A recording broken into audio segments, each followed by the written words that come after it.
안녕하세요. 오늘도 사연살롱을 찾아주셔서 감사합니다. 호랑이는 죽어서 가죽을 남기고 사람은 죽어서 이름을 남긴다죠. 얼마 전 세상을 떠나신 친정 아빠는 이름 대신 제게 낡은 문서 몇 장을 남기고 떠나셨어요. 돌아가시기 몇 해 전 이미 회사가 망했던 탓에 남길 유산은커녕 빚이나 남겨주지 않으면 다행이다 생각했는데 끝까지 이 못난 딸의 인생까지 구제해주시고 가셨네요. 저는 한부모 가정에서 자랐어요. 엄마가 일찍 돌아가신 탓에 아빠와 단 둘이 살아야 했거든요. 아빠는 작업을 하느라 바쁜 와중에도 아침 저녁만큼은 무슨 일이 있어도 집에 돌아와 저와 함께 드셨어요. 사회생활을 해보신 분들은 아시겠지만 그러기가 쉽지 않잖아요. 그럼에도 아빠는 딸아이 혼자 식탁 앞에 앉아있는 걸 가만두고 볼 수 없어서 희생을 하셨던 거죠. 그런 아빠 덕분에 저는 부모님 사랑에 굶주리지 않고 살 수 있었어요. 아빠가 엄마 몫까지 해주셨으니까요. 그럼에도 불구하고 제가 딸이기 때문에 아빠 혼자 감당할 수 없는 일들도 분명 있었어요. 그럴 때는 주변 분들의 도움을 받기도 했는데요. 대표적인 분들이 바로 저희 시부모님들이세요. 아빠와 제 시아버지는 30년 지기 친구 사이거든요. 두 분은 동향에 나이까지 같으세요. 오늘 제 이야기를 시작하려면 먼저 저희 아빠와 제 시아버지 관계부터 설명을 해야겠네요. 두 분이 처음 만난 건 아빠가 막 회사에 취직한 20대 후반대였어요. 당시엔 대학만 나와도 취직이 보장되던 시절이었는데 거기다 저희 아빠는 명문대 출신이라 남들보다 쉽게 취업할 수 있었어요. 졸업하자마자 꽤 이름 있는, 그러니까 지금으로 치면 대기업에 입사한 거죠. 하지만 아무리 명문대생이라고 해도 학업과 실무는 천지 차이잖아요. 그래서 아빠는 입사 후 한동안 엄청 고생을 하셨대요. 그 모습을 보다 못한 한 선배가 책상 앞에서 고민할 시간이 있으면 직접 현장에 가서 발로 뛰어 얻으라는 조언을 해주었대요. 그래서 그날부터 공장에 직접 달려가 실무자들 옆에서 현장에 돌아가는 상황을 파악하게 된 거죠. 그때 마침 공장에 막 취직해 일을 배우던 제 시아버지를 만난 거예요. 두 분 다 일찍 고향을 떠나와 각박한 서울살이를 하던 중이라 나이도 같고 고향도 같다는 공통점 때문에 금방 가까워질 수 있었대요. 거기다 홍기가 찼음에도 사귀는 사람 하나 없던 처지라 더더욱 두 분은 함께 보내는 시간이 많아졌죠. 툭하면 저희 아빠 자취방에 모여서 맥주를 마시거나 쉬는 날엔 근처 당구장을 찾곤 하셨대요. 주변에선 남자들끼리 붙어 다니니까 둘 다 연애도 못하는 거라고 떨어져 지내라고 했다지만 소용없었죠. 사람들 생각과 달리 저희 아빠와 제 시아버지가 결혼을 서두르지 않은 데에는 그럴 만한 이유가 있었어요. 저희 아빠는 자기 사업을 할 생각을 가지고 있어서 일적으로 어느 정도 자리를 잡은 후에 결혼하겠다 마음먹은 상태였고, 제 시아버지는 가난 때문에 결혼을 할 처지가 못 됐던 거였어요. 당시 시아버지는 공장에서 번 돈으로 시골에 있는 부모님과 동생들을 먹여 살리고 있었거든요. 당장 그 수입이 끊기면 온 가족이 굶어 죽을 판인데 무슨 결혼 생각을 할 수 있었겠어요. 그러니 꿈도 안 꿀 수밖에요. 거기다 설상가상으로 시골 아버님이 다치시는 바람에 병원비를 대느라 그나마 있던 월세방 보증금까지 털어서 시골집에 보내는 바람에 한동안 공장 사무실에서 숙식을 할 수밖에 없었대요. 아빠는 그 사실을 알고는 시아버지를 아빠 자취방으로 데려와 한동안 두 분이 함께 살았다고 하더군요. 한 집에서 한 입을 덮고 살다 보니 두 분의 우정은 더욱 돈독해졌고, 독자였던 저희 아빠는 제 시아버지를 친형제처럼 생각하게 되었대요. 나중에 어떤 일이 벌어질지 꿈에도 모른 채 말이죠. 그렇게 한 집에서 동고동락하던 두 분은 저희 아빠가 결혼을 하면서 헤어지게 되었어요. 입사 후 몇 년이 지나 꿈에 그리던 창업을 하게 된 아빠는 일찌감치 특허를 내놓은 기술이 몇 개 있어서 구멍가게 수준의 신생회사임에도 거래처를 확보할 수 있었고 운도 따라서 금세 자리를 잡을 수 있었어요. 회사가 안정이 되고 나니 결혼하라는 집안의 압박이 거세졌다더군요. 저희 친가에서 정해준 분과 선을 보게 되었어요. 그렇게 저희 부모님은 만나게 되었죠. 아빠는 당시 중학교 음악선생이던 엄마를 보고는 한눈에 반해 선본 지 일주일 만에 청혼을 했대요. 시간을 끌었다간 혹여 다른 사람한테 엄마를 뺏길까봐 조바심이 났다나요? 아빠는 엄마의 청혼에 놀라긴 했지만 역시나 훈기가 차서 주변의 눈총을 받던 터라 어떻게 할까 고민했대요. 일륜지 대사인 결혼을 함부로 결정할 수는 없었으니 더더욱 그랬겠죠. 아빠가 싫지는 않았지만 그렇다고 첫눈에 반한 것 또한 아니었거든요. 그런 엄마한테 아빠는 뚝심 있게 밀어붙였고 그런 아빠의 태도에 결국 엄마도 두 손 두 발 닫은 거죠. 그렇게 저희 부모님이 결혼을 하고 이듬해 시아버지도 결혼을 하셨어요. 신혼집 차릴 돈이 없어서 결혼을 미루려는 걸 저희 아빠가 월세방 보증금을 만들어주셔서 다행히 신접살림을 차릴 수 있었어요. 그때부터는 아빠와 저희 시아버지뿐만 아니라 엄마와 저희 시어머니도 친구처럼 가깝게 지내셨어요. 결혼은 저희 부모님이 먼저 했지만 출산은 저희 시부모님이 먼저였어요. 남편과 저는 1년 차이로 어릴 때는 거의 공동육아에 가까울 정도로 먹고 자고 싸며 함께 자랐답니다. 하지만 제가 유치원에 들어가기도 전에 엄마가 교통사고로 세상을 떠나셨고 이후로는 전보다는 소원한 관계가 돼버렸어요. 여자들끼리 모여 함께 육아할 때보다는 아무래도 거리감이 생겼거든요.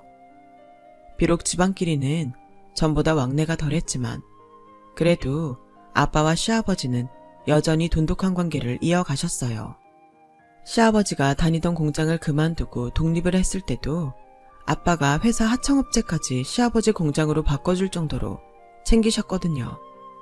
덕분에 시댁 살림도 피기 시작했고 몇 년 뒤 집을 사서 지금의 집으로 이사를 하게 되었어요.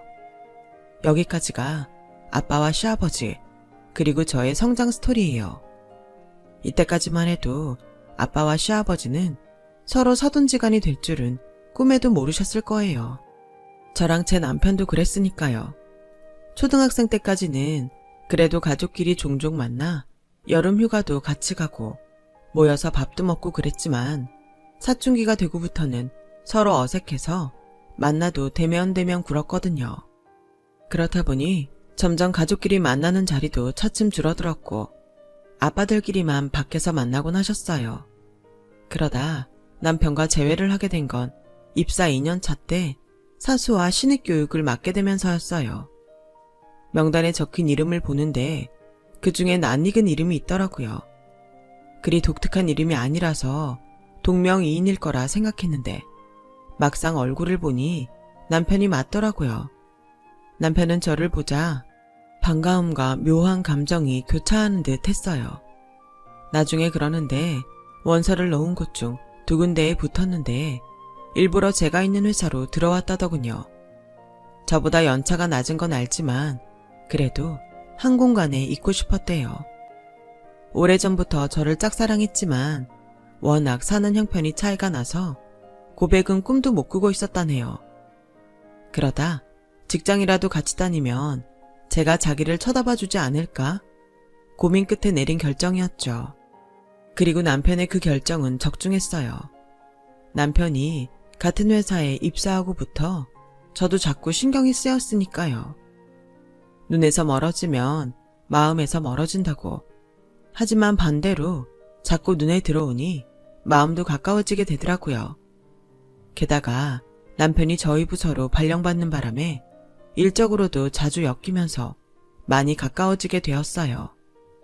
처음엔 일적으로 지내다가 의도적인 남편의 접근으로 이성적으로도 가까워지게 되었죠. 남편은 회사에서 제가 동료들과 나누는 대화를 통해 무슨 영화를 보고 싶어 하는지, 요즘 최대 관심사는 뭔지 등을 캐치했고 그에 맞는 상황을 만들어 제게 접근했어요. 물론 당시엔 이런 사실들을 몰랐었죠. 그저 남편이 저와 성향이 비슷한 줄로만 알았을 뿐이에요. 지금 생각해보면 남편은 참 주도 면밀한 사람인 것 같아요. 자신이 원하는 걸 손에 넣기 위해 계획하고 오랜 시간 버틸 줄 아는 걸 보면 말이죠.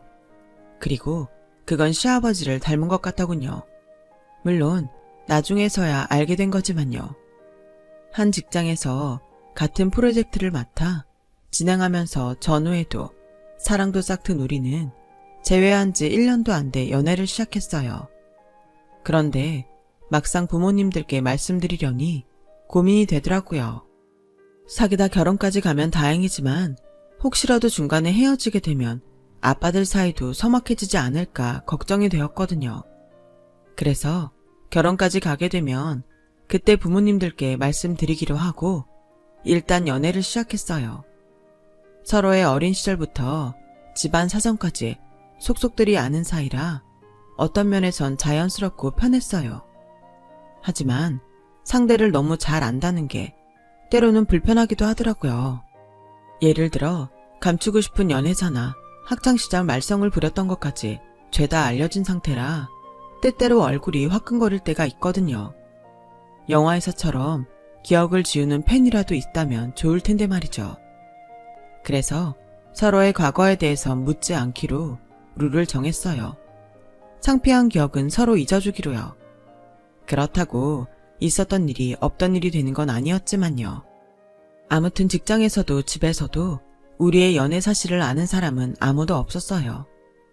그렇게 비밀 연애를 2년 동안 지속하던 우리는 어차피 할 결혼이면 빨리 해서 남들보다 일찍 자리를 잡자 생각하곤 부모님들께 교제 사실을 말씀드렸어요.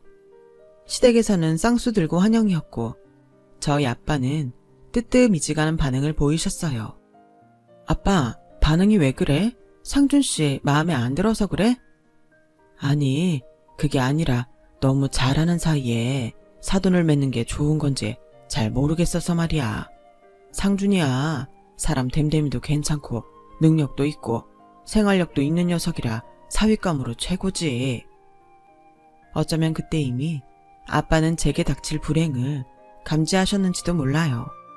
누구보다도 저희 시댁 어른들에 대해 잘 아는 분이 바로 아빠였으니까요. 결혼 얘기가 나오자마자 시댁에선 당장 상견례 날짜를 잡자고 연락을 해왔어요. 특히 아버님이 좋아하셨죠. 이야, 우리의 40년 우정이 이젠 사돈으로 끝을 맺는구만. 사돈, 딸 걱정은 하지 말게나. 내가 딸처럼 아끼고 보살필 테니 자네도 내 아들 잘 좀 부탁하네. 시아버지는 세상을 다 얻은 사람처럼 그렇게 기뻐할 수가 없었어요. 아빠는 그런 친구한테 도저히 결혼이 탐탁치 않다는 말을 꺼낼 수가 없었죠. 그날 아빠의 표정이 하도 안 좋아서 그게 내심 마음에 걸리더라고요. 그래서 오랜만에 아빠랑 외식을 하며 기분을 풀어드리려고 아빠 회사로 찾아갔어요. 그런데 아빠 회사는 온데간데 없고 그 일대에 아파트 단지가 들어서 있지 뭐예요. 막바지 공사가 한창인 아파트 입구엔 공사 일자가 적혀 있었어요. 4년 전부터 공사가 진행됐더라고요. 공사장 인부를 붙잡고 전에 여기 있던 회사는 어떻게 됐냐고 물었더니 망해서 부지를 팔고 나갔다는 거예요. 그러니까 아빠 회사는 제가 취직하던 해 이미 문을 닫은 상태였단 얘기였죠. 그럼 그동안 아빠는 어디서 무엇하고 계셨던 걸까요? 매달 생활비라고 주셨던 돈은 어디서 만드셨던 걸까요? 모든 게 뒤죽박죽 돼버려서 도무지 생각을 할 수가 없었어요. 딸이라는 게 연애하는 데 빠져선 아빠가 어떤 상황에 처해 있는지도 모르고 살았다는 게 그렇게 죄송할 수가 없었어요. 평생 아빠 그늘에서 편하게 살았던 제가 너무 한심하고 화가 났어요. 그래서 아빠한테 전화를 했더니 우리 딸 무슨 일이야? 아빠, 회사지. 어디긴 어디야. 왜, 퇴근길에 뭐 사다 줘?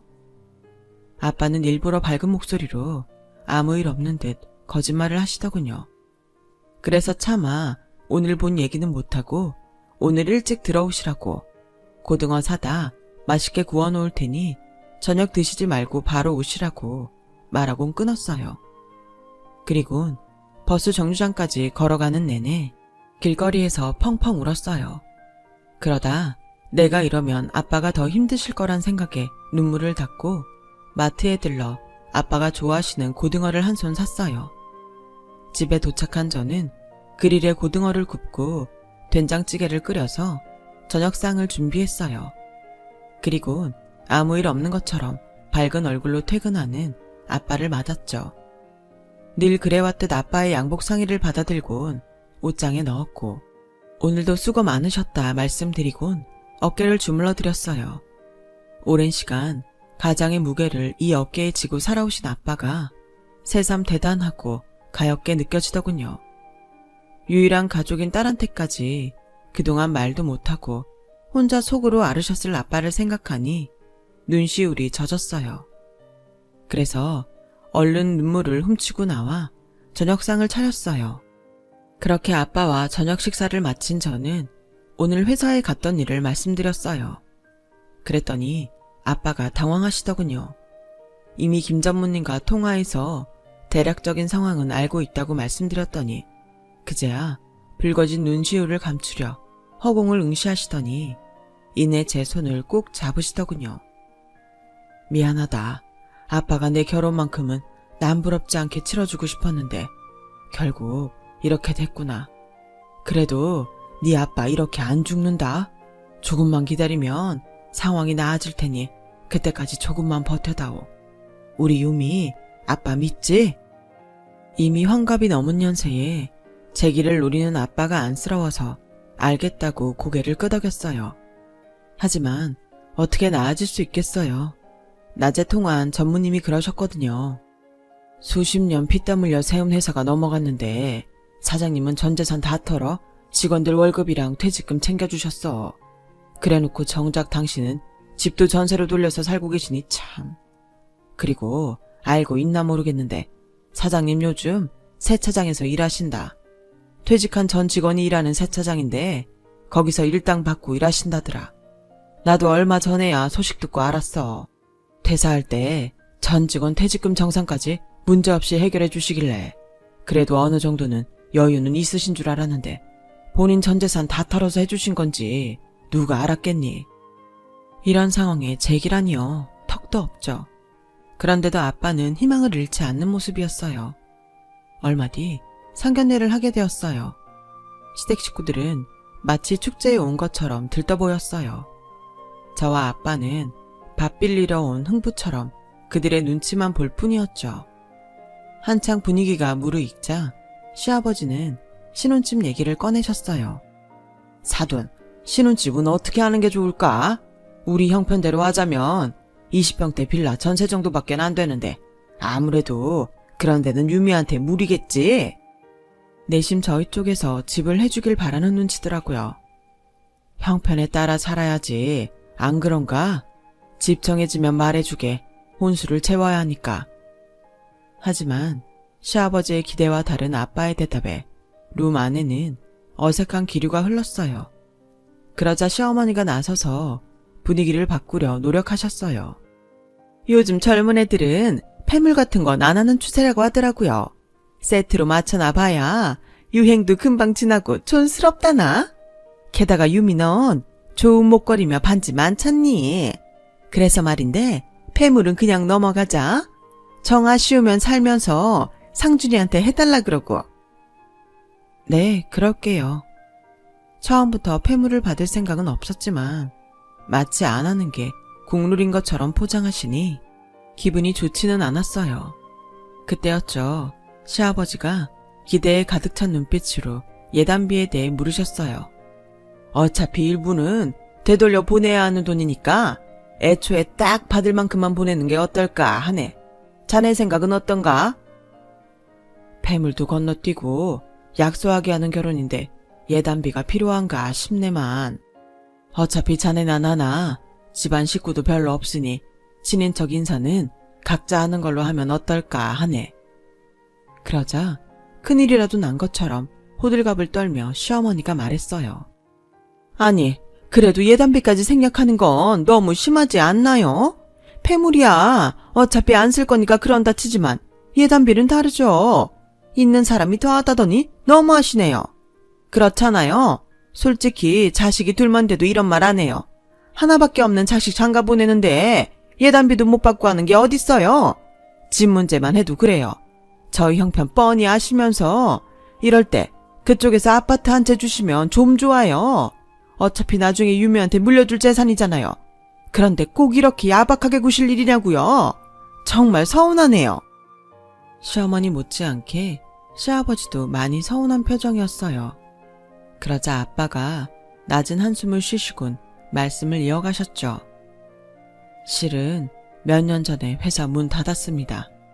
자네한테는 진작 얘기 못한 건 미안하네. 자네한테 부담 줄까봐 일부러 숨기고 있었네.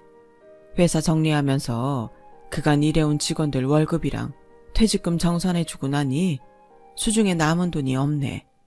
몇 년만 기다렸다가 식을 올렸으면 지금보다는 제대로 치러서 보낼 수 있었겠지만 현재 형편은 그게 안 될 것 같습니다.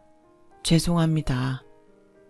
회사를 접었다는 말에 시댁 식구들은 하늘이 무너진 것처럼 낙담했어요. 아니, 자네는 그런 일이 있었으면 진작 나한테 말을 할 일이지 이렇게 폭탄 선언을 하는 게 말이 되나? 그리고 내가 무슨 부담을 느낀다고? 아무래도 자네하고는 그 문제도 있고 하니까 내 딴엔 그렇게 생각했지. 그땐 그 말이 무슨 소린지 몰랐는데 알고 보니 돈 문제더라고요. 10여 년 전쯤인가 시아버지가 사고를 치시는 바람에 한때 시댁이 휘청했던 적이 있었어요. 한때 시아버지는 공장 일이 잘 안 되자 도박에 빠져 사셨던 적이 있었는데 그 바람에 저희 아빠 회사 납품 기일을 못 맞춰서 손실을 끼친 적이 있었거든요. 그 바람에 저희 아빠 회사에서는 시아버지 공장과 거래를 끊어야 한다는 얘기가 나왔고 아무리 사장이라지만 아빠가 더는 친구 회사를 감싸줄 수가 없게 된 거예요. 손해 입은 부분은 저희 아빠가 수습을 하는 대신 거래를 끊게 된 거였죠. 그런데 여기까지는 겉으로 드러난 상황이었고 이면에는 다른 문제도 있었어요. 바로 돈이었죠. 거래도 끊긴 데다 시아버지가 도박으로 날린 돈 때문에 공장이 넘어가게 된 거였죠.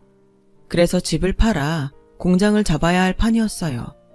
그때 아빠가 이자 없이 수억을 빌려주셨고 시아버지는 각서와 담보라며 집 문서를 내주셨어요. 아무리 친구 사이라지만 돈 문제는 확실히 해야 한다면서요. 각서에는 10년 안에 이 돈을 못 갚으면 집을 내주겠다고 명시해두었더라고요. 그러니 아빠 입장에선 당신 사업이 망해 생활이 어렵다는 걸 친구가 알게 되면 그 돈을 갚아야 한다는 부담감이 생기지 않을까 해서 일부러 회사 문 닫은 얘기를 안 하신 거죠. 그런데 그날 보니 시아버지는 그 일을 까맣게 잊고 있었던 것 같았어요. 애초에 돈을 갚을 생각이 없었던 사람처럼 말이죠. 그래서 그날 상견례가 끝난 뒤 아빠가 제 시아버지랑 두 분이서 따로 술을 마시며 그 얘기를 했더니 그제야 생각난 듯 눈을 동그랗게 뜨고는 놀라더래요. 그날 밤 술에 취해 늦게 집에 돌아온 아빠는 침통한 표정이셨어요. 아무래도 두 분이 말다툼을 하셨던 모양이에요. 그 일이 있고 일주일쯤 지났을까요? 아침부터 남편한테 전화가 왔더라고요. 회사에서 곧 볼 텐데 말이죠.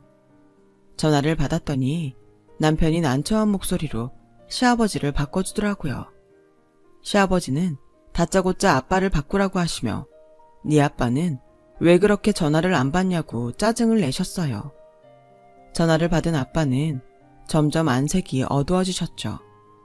그리곤 짧은 대답을 끝으로 전화를 끊으셨어요. 제가 무슨 일이냐고 물었더니 옹졸한 놈 같으니라고. 유미야, 너 이 결혼 후회하지 않겠니? 지금이라도 안 늦었으니까 다시 한번 생각해보는 게 어때?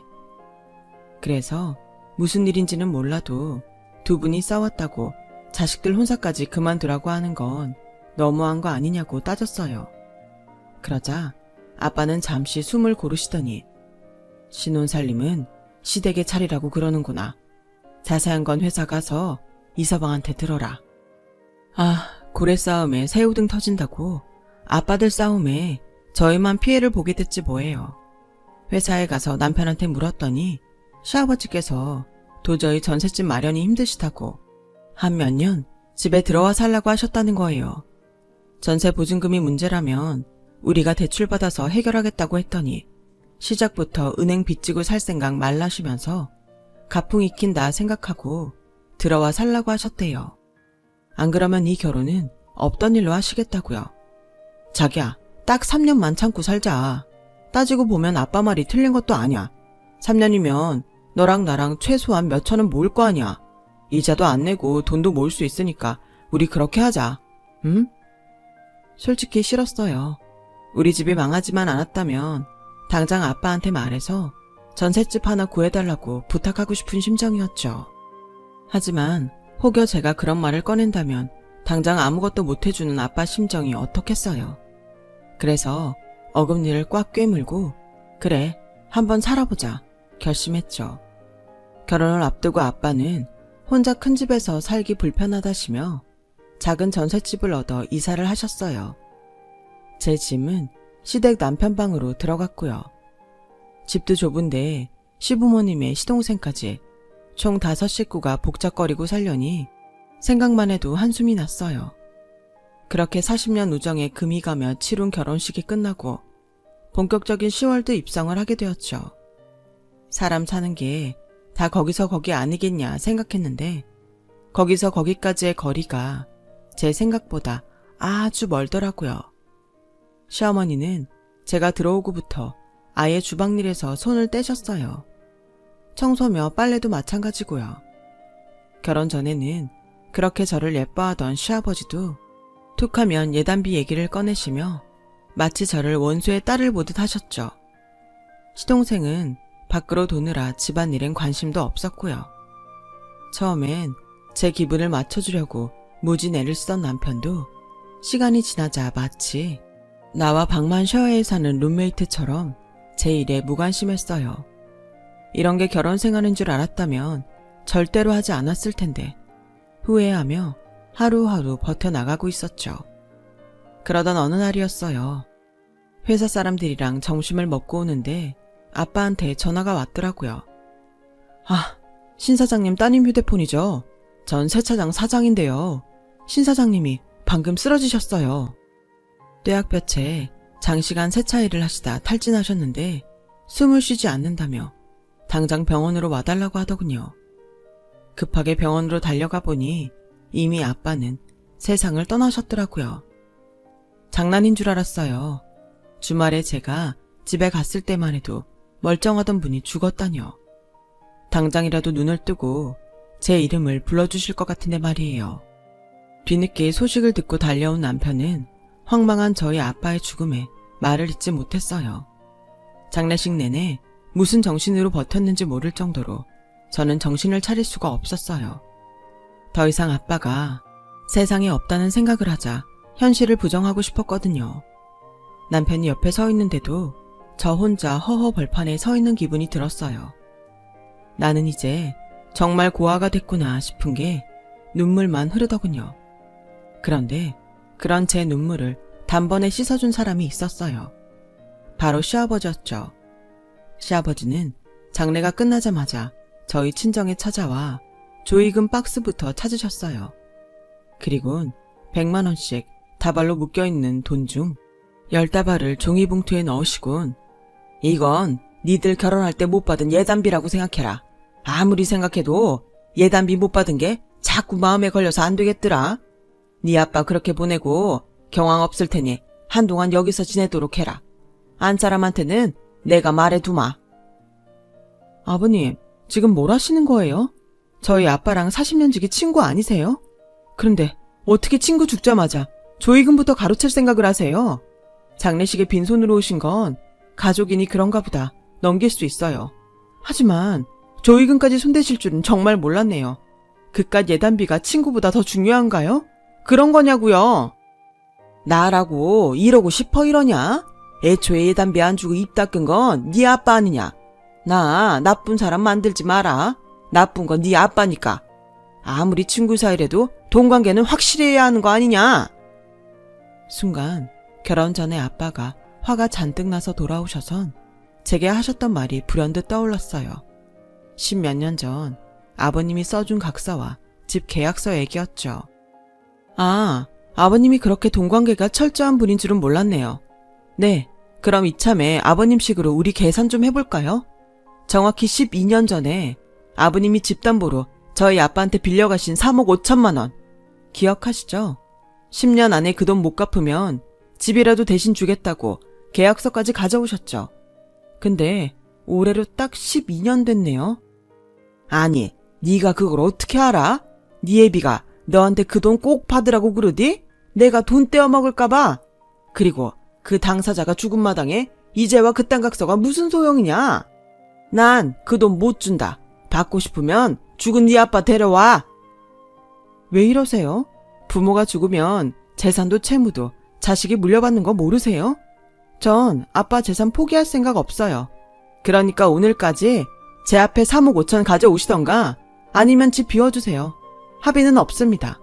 아, 그리고 아드님한테도 전해주세요. 난 너같이 무능한 룸메이트 필요 없으니까 당장 이혼하자고요. 다 들으셨으면 제 집에서 나가주세요. 그제야 시아버지는 이 싸움에서 자신이 얼마나 불리한 상황인지 눈치를 챘는지 저를 붙잡고 싹싹 빌기 시작했어요. 하지만 이미 바닥까지 다 본 상황에 이깟 사과가 무슨 소용이래요? 이래서 검은 머리 짐승은 돌보는 게 아니라고 했나 보네요.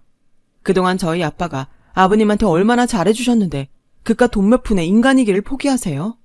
전요, 저희 아빠처럼 마음이 넓은 사람이 아니라서 아버님 같은 사람 근처에 두고 싶지도 않네요. 그러니까 더는 안 보고 살았으면 좋겠습니다. 당장 나가세요!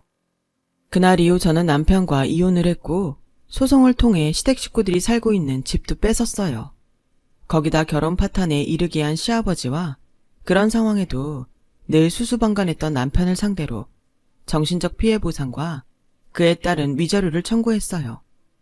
하루가 멀다 하고 회사와 저희 집으로 찾아와 소송을 벌이던 시댁 식구들은 접근금지 명령을 받았죠. 그런 사실이 회사에 알려지자 남편은 부서 이동을 신청했고 남편의 발행과 달리 회사는 남편을 지방 계열사로 보내버렸어요. 그렇게 시간이 흘러 아빠 일주기가 다가왔어요. 저는 회사에 월차를 내고 모처럼 아빠를 위해 상을 차렸죠. 저희가 제사를 지내는 집이 아니라서 거창하게 제사상까지는 아니고 평소 아빠가 좋아하시던 음식들로 상을 차렸어요. 아빠랑 같이 밥을 먹는다는 생각으로 정성껏 준비를 하고 있는데 초인종이 울리지 뭐예요. 문을 열어보니 아빠 회사에서 일했던 직원 몇 분이 찾아오셨더라고요.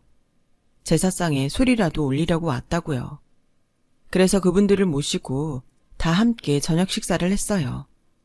그런데 마지막까지 아빠와 함께 일했던 전 직원이자 세차장 사장님이 이상한 얘기를 하시더라고요. 분명히 들었어요. 회사 건물에 딸린 공장 부지가 하도 넓어서 팔 때 액수를 깎아주는 대신 거기에 건설될 아파트를 세 채 받기로 했다고요. 계약서에도 명시돼 있다던데 몇 년 뒤면 입주 시작된다고 그때 되면 따님한테 한 채 주시겠다고 얼마나 좋아하셨는데요. 하필 형편 어려울 때 시집 보내느라 혼수도 부실하게 해서 보냈다고 얼마나 마음 아파하셨는지 몰라요.